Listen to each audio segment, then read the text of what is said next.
Hi there, Agile friends. Get ready for the World Tour of Agile at the Agile Online Summit 2023.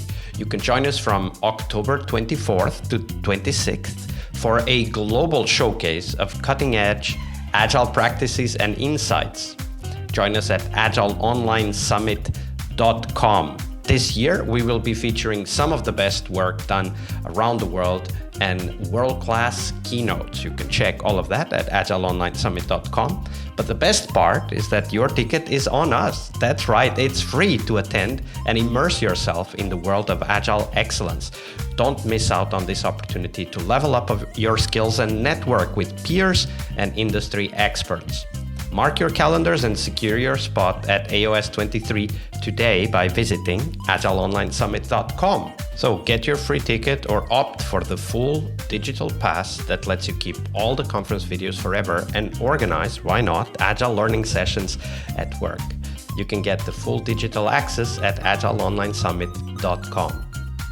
I'll see you in the conference floor. Hello, everybody. Welcome to one more week of the Scrum Master Toolbox podcast. And this week, joining us from Germany is Michael Schmidt. Hey, Michael. Welcome to the show. Hi, Vasco. Nice to be with you. Thank you very much for the invitation. Well, thank you very much for being here. And also, thank you for having a good quality microphone. It's a pleasure. And everybody out there, tell that to all of the team members who go through the trouble of finding a microphone that works in their setting and configuring it, because sound quality is definitely a great asset in a remote working world. Absolutely. But let's go to the show. Michael is a Berlin-based Agile coach for teams, roles, and organizations around software-based product development. Michael, at some point, invented the taskboard on his own, which ignited his working Agile by conviction some 13 years ago, for those of you counting. We are recording this in 2023. If you're listening to this in the future, it would have been a bit longer ago. So, Michael, that was a short intro. Tell us a little bit more about yourself and how did you end up becoming a Scrum Master? Thanks. So, as you already said, I'm from Berlin. I've been working in the Berlin environment of Agile software production mostly, sometimes in larger companies, sometimes in smaller companies. So I've seen a bit of a team. Let's say it like that. And I, with it, that fun story with the ignition point, because I've been asked that for some times now. When did I start becoming a Scrum Master, or when did I know that I am a Scrum Master? And the invention of the taskboard on my own, I was very proud of that, because at some point in a company, in a startup, that was slowly fading out of business. Like, we still have some money, but actually, Michael, what you did before, that's not really necessary anymore. So why not go and help those developers there organize themselves? They seem very busy, but actually the outcome is not very high. So at some point I started with them saying, oh, by the way, I'm pretty sure you are very smart and busy and productive, but I can't remember all your names. So maybe we start with writing down your names, and then just for the list of it, we start with what you are actually doing today. And then we see when it stopped, so we can count how long it takes.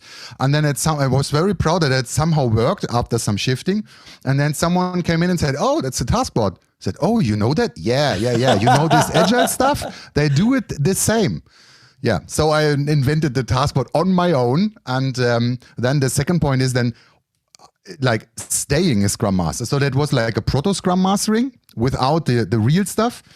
But then the next company I applied to was already for the role of a Scrum Master. And then noticing that everyone else started there as well. So they promised me that they would join a company of experienced Scrum Masters. And at some point, so like 6 weeks into the job, I said, by the way, where are all the experienced Scrum Masters that was promised? Because I noticed they started 4 weeks before me and treated me as the junior, the first starter. Yeah. So the idea of let me help you being most productive, that brought me onto the job, and having the time and the environment to discuss this and to define that role around my personality, that brought me staying on the job as a Scrum Master. And if you, anyone listening out there, if you find yourself trying to understand what is going on and helping others understand what is going on, you're probably on the path to becoming a Scrum Master as well. Exactly.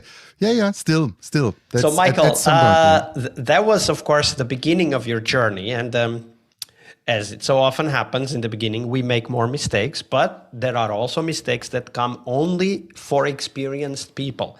Yeah. I don't know which one you're going to talk about, but today's Monday, of course, we're talking about the fail story. It's Fail Monday here on the podcast, and we want to explore a story where you, Michael, you were trying hard and doing your best, but the best just wasn't good enough. And we do this, of course, because we want to explore the lessons learned and what changed in your practice. But before we dive into what changed and what you learned, tell us that story, Michael. The failing story. Yeah. So for the life journey of a good Scrum Master and a good Agile coach, there is this thing I tell when we have juniors starting. Say, you will notice when you're in that, every Scrum Master has its own Waterloo. This is always, it's always. And the good thing is, we are not saving lives. It's you do that, it goes horribly wrong, and afterwards you put off the dust and then you keep on going. So when I think of the greatest failures that I experienced, the first thing that comes to my mind is my Ready-kanban. So I've been working in a company mostly with development teams, software development teams. And at some point we noticed, software development teams delivering things, but at some point the input wasn't just well enough. So I approached the product managers. They had more product managers than development teams. So there was like an input funnel. There should have been, let's say it like that, there should have been a competition for best ideas. Which ideas go to the development teams? So I set up with the product managers in a group, in a group of meetings, which is their repetitive workflow, because of course it was art to find out what they are doing. So at some point we found a workflow that was repetitive, who was participating in that. So we would set up some kind of Ready-kanban. What to do before a thing is going to be treated as ready for the team. And it fit on a taskboard, during that time on a physical taskboard. A movable wall with sticky notes and lines and everything was so nice. It worked really well and everyone was attending my product stand-up every day. And then I went on vacation. And 3 weeks later, or maybe 2 weeks, 2 or 3 weeks later, you're in Germany, so 3 weeks later. Yeah, maybe 3. So, and then when I came back, not a single card has moved. They stopped immediately at the first day of my vacation with doing that stand-up.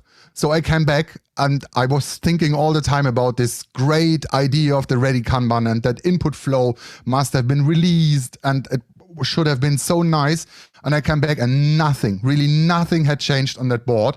And it was so devastating for me because I thought there was so much attention and I paid so much work on that, and they just didn't proceed. Yeah, that was really depressing. I needed some time to recover from that. When you look back and when you think back to what you did at the time, and of course now that you have a lot more experience and you have seen it working elsewhere, what do you think was missing at that time for them to stop looking at their Kanban of work in progress to ready? They weren't.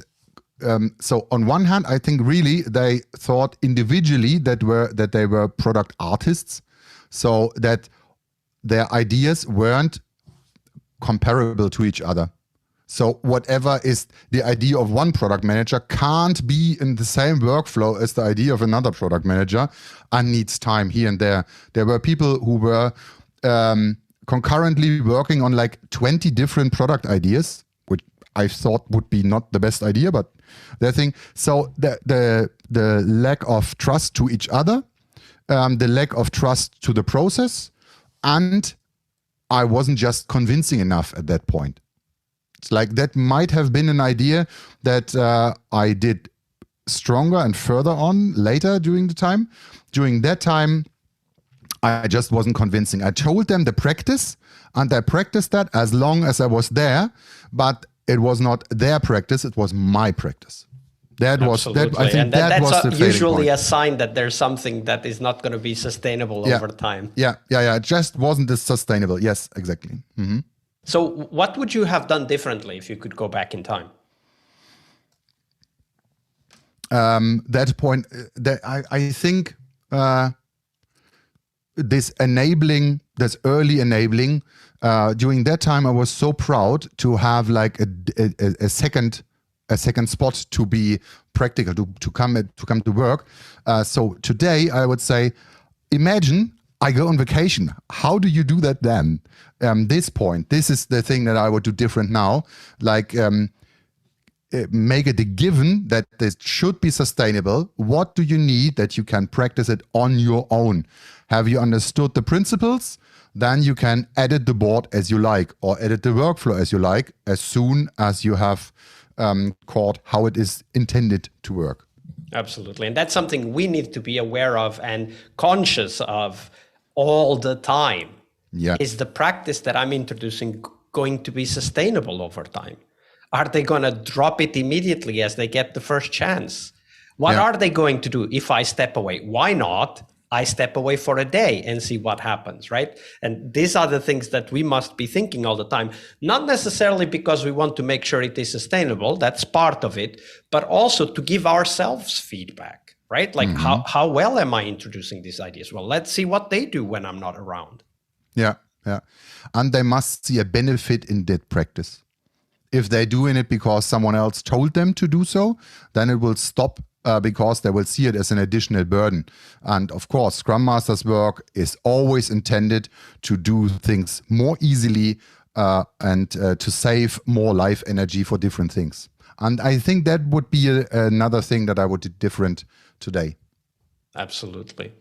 A great story, and also a great call to attention. Scrum Masters out there, make sure that whatever you're introducing is first benefiting someone, of course, not just yourselves, but also is it sustainable? Yeah. Thank you for sharing that, Michael. You're welcome. Monday is about what we learn from our obstacles and our failures. But tomorrow is Team Tuesday here on the Scrum Master Toolbox podcast. We explore teams and their journeys, the habits they develop that threaten their performance, how each of our guests help their teams evolve, and the one key lesson they learned from that experience. We really hope you liked our show. And if you did, why not rate this podcast on Stitcher or iTunes? Share this podcast and let other Scrum Masters know about this valuable resource for their work. Remember that sharing is caring.